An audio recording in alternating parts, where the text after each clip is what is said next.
पिछला क्लास में हमने आपको बताया था, कल के क्लास में, कि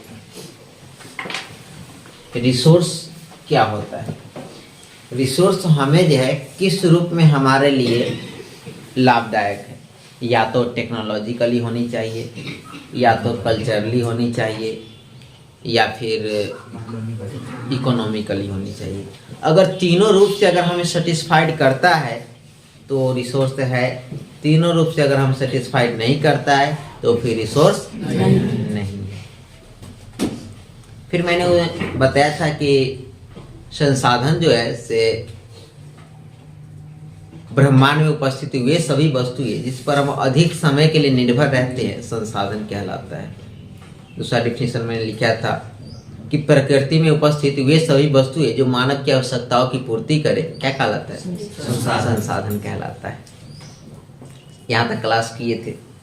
आज की क्लास में हम लोग क्या करेंगे?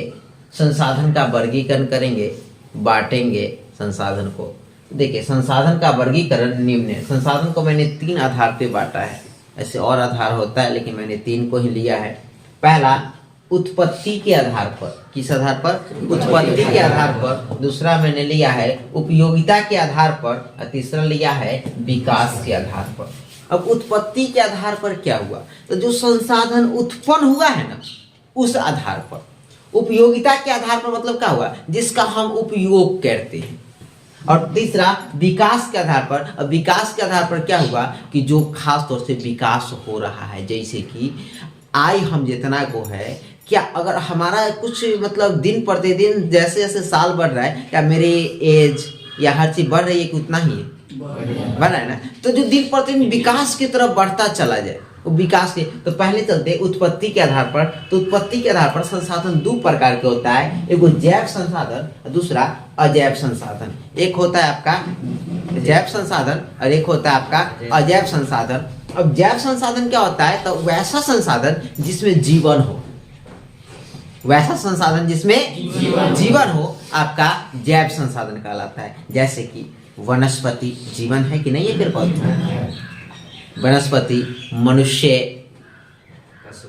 पशुपालन, मत्स्य पालन, ये सब में क्या है? जीवन है कि नहीं? जीवन है ना हो। लेकिन अजैव संसाधन कहने का मतलब वैसा संसाधन जिसमें जीवन न हो, आपका अजैव संसाधन कहलाता है। जैसे आपका हो गया चट्टान, धातु, खनिज, मिट्टी, कैसा में जीवन है? इस समय जीवन नहीं है, अर्थात ये सब कैसा संसाधन है? अजैव संसाधन है। तो उत्पत्ति के आधार पर समझ गए, एक जैव होता है, दूसरा जैव मतलब जिसमें क्या हो? जीवन हो। और अजैव मतलब जिसमें जीवन न हो। तो ये आपका हो गया जैव और अजैव संसाधन। अब आगे चलिए, अब अगला है आपका उपयोगिता के आधार पर। जब हम संसाधन का उपयोग करते हैं तो उस आधार पर संसाधन के कितने प्रकार होते हैं। देखिए, उपयोगिता के आधार पर संसाधन एक नवीकरणीय संसाधन होता है, दूसरा अनवीकरणीय संसाधन होता है। नवीकरणीय संसाधन वैसा संसाधन जिसका एक बार उपयोग करने के बाद हम दोबारा उपयोग कर सकते हैं, नवीकरणीय संसाधन कहलाता है। सोचिए कि जब क्या होता है कि जब जल से ऊर्जा प्राप्त किया जाता है तो क्या पुनः उसी जल का उपयोग कर सकते हैं ऊर्जा प्राप्त करने में कि नहीं कर सकते? जल से जब बिजली निर्माण किया जाता है तो फिर उसी जल से कर सकते कि नहीं कर सकते? कर सकते। अगर जो हम सांस, जो हवाएं हमारे चारों तरफ फैल रही है, इसमें जो हम सांस लेते हैं, क्या दोबारा इसका उपयोग किसी चीज में कर सकते कि नहीं कर सकते? सौर ऊर्जा, क्या इसका हम दोबारा उपयोग कर सकते कि नहीं कर सकते? तो ये आपका हुआ नवीकरणीय संसाधन, जैसे पवन ऊर्जा, सौर ऊर्जा, जल ऊर्जा, ये सब आपका नवीकरणीय संसाधन हुआ। इसका एक बार उपयोग करने के बाद हम दोबारा उपयोग में क्या कर सकते हैं? इसको ला सकते हैं। आपका क्या कहलाता है? नवीकरणीय संसाधन कहलाता है। रे लोल्ही, यहाँ देखना, कॉपी पर देख रही हो, बकलोलिया सर, लड़की से लेकिन घिना के रख देगी। मैं यहाँ समझा रहा हूँ, वहां देख रही है। नवीकरणीय संसाधन मतलब होता है वैसा संसाधन जिसका एक बार उपयोग करने के बाद हम दोबारा उपयोग में क्या कर सकते हैं? ला सकते हैं, नवीकरणीय संसाधन कहलाता है। लेकिन अनवीकरणीय संसाधन वैसा संसाधन जिसका एक बार उपयोग करने के बाद हम दोबारा उपयोग नहीं कर सकते, क्या कहलाता है? आपका और नवीकरणीय संसाधन कहलाता है। जैसे में आपका जीवाश्म ईंधन, आप जिस लकड़ी पर खाना बनाते हैं, क्या उसका फिर दोबारा उपयोग कर सकते हैं खाना बन जाने के बाद? जिस कोयला पर आप खाना बनाते हैं उस कोयला का दोबारा उपयोग में ला सकते हैं क्या? आप जैसे गाड़ी में पेट्रोल डाल करके और क्या किए, पूरा मतलब दिन भर राउंड मार लिए और शाम में क्या पेट्रोल फिर जाकर चक्का में जाकर जमा हो गया है क्या? तो क्या हो चुका आपका? समाप्त हो चुका। यानी कहने का मतलब यह अनवीकरणीय संसाधन है। कैसा संसाधन है? अनवीकरणीय संसाधन है। नवीकरणीय मतलब इसका हम दोबारा उपयोग में कर सकते हैं, और अनवीकरणीय का मतलब इसका दोबारा उपयोग में नहीं कर सकते। अभी से बतियाते हुए नीचे देखते हुए देखे, सोच लेना। केमिकल थिंग्स, एक बार प्रहार मारूंगा यहाँ से डायरेक्टली चेहरा पर जाएगा, उसको जो है ना बिक्को की तरह एक बार ऐसे करके लगा लेना। बकलोलिया सर देखिए, अब विकास के आधार पर संसाधन आपको जो होता है से दो प्रकार के होता है। एक होता है संचित कोष संसाधन, दूसरा होता है संभावित संसाधन। तो संचित कोष संसाधन क्या होता है? तो वैसा संसाधन जिसे वर्तमान में न खर्च करके भविष्य के लिए बचा लिया जाए, आपका क्या कहलाता है? संचित कोष संसाधन कहलाता है। जैसे कि देखिएगा, जब नदी में जब पानी आता है ना, तो क्या करेगा? जब नदी में पानी आ जाएगा, देखिएगा पानी दिन प्रतिदिन घट रहा है, तो बांध देगा। अब बांध देगा तो पनिया उतना दूर रुक जाएगा, उतना दूर के पानी को क्या करेगा?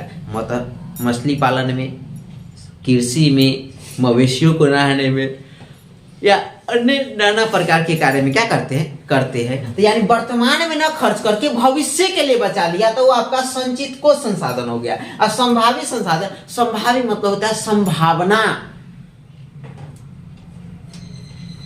यानी वैसा संसाधन जिसका भविष्य में विकास होने की संभावना है, आपका संभावित संसाधन कहलाता है। जैसे कि हिमालय पर्वत का जो खनिज संसाधन है सो, या राजस्थान का पवन ऊर्जा संसाधन आपका क्या कहलाता है? ये आपका संभावित संसाधन कहलाता है। उधर से आके देखो। अब आपका संसाधन के प्रकार यानी टाइप्स ऑफ रिसोर्स। तो संसाधन के आपका मुख्यतः निम्न प्रकार है। आपके संसाधन के मुख्य पहला आ जाता है आपका 2 मिनट रुक जाइए, क्लास करें। प्राकृतिक संसाधन, जल संसाधन, वन एवं वन्य प्राणी संसाधन, खनिज संसाधन, शक्ति संसाधन और ऊर्जा संसाधन। तो हमने आपको बताया, हमने संसाधन को उस रूप में बांटा है जिस रूप में हम क्या कर सकते हैं। यहाँ पर ये बारी बारी से इसकी हम चर्चा करेंगे, और ये आपका चैप्टर का नाम है, कोई और नाम नहीं है। जैसे कि आपका प्राकृतिक संसाधन हो गया, जल संसाधन पहला चैप्टर हो गया, खंड क, इख, इग, इघ, इघ, अंग। यानी आपका बारी बारी से सब के बारे में जानेंगे, डिटेल से पढ़ना है कि प्राकृतिक संसाधन में आपका मिट्टी की चर्चा है, आपका जल संसाधन में जल की चर्चा है, वन्य एवं वन्य प्राणी संसाधन में पेड़ पौधे की चर्चा है, खनिज संसाधन में आपका धातु वगैरह की चर्चा है, शक्ति संसाधन में आपका ऊर्जा या उससे रिलेटेड अन्य सारे चर्चा है। अब कहते हैं कि सुप्रसिद्ध भूगोलकार जिम्मरमैन कहते हैं कि संसाधन होते नहीं बनते हैं। आपसे पूछेगा कि संसाधन होते नहीं बनते हैं, किसने कहा था? तो किसने कहा था? जिम्मरमैन ने कहा था। आपसे पूछेगा 100% व्याख्या करने वाला में कि संसाधन होते नहीं बनते हैं, 100% व्याख्या करे, तो लिखना पड़ेगा प्रस्तुत पंक्ति भूगोलकार जिम्मरमैन रचित है, जिसके माध्यम से उन्होंने बताया है कि संसाधन हुआ नहीं करते, संसाधन को बनाया जा सकता है। संसाधन हुआ नहीं करते, संसाधन को क्या किया जा सकता है? बनाया जा सकता है। और उसका पैराग्राफ चेंज करके लिख देंगे कि संसाधन होते नहीं, संसाधन बनते हैं। जैसे कि नदियां तभी संसाधन बन पाती है जब मानव इसका उपयोग सिंचाई में, कृषि में, मवेशियों को नहाने में या अन्य घरेलू कार्य में करते हैं, तभी नदियां क्या बन पाती है? आपका संसाधन बन पाता है। तो यहाँ तक कोई दिक्कत? आपको अगले दिन से चलते हैं प्राकृतिक संसाधन से।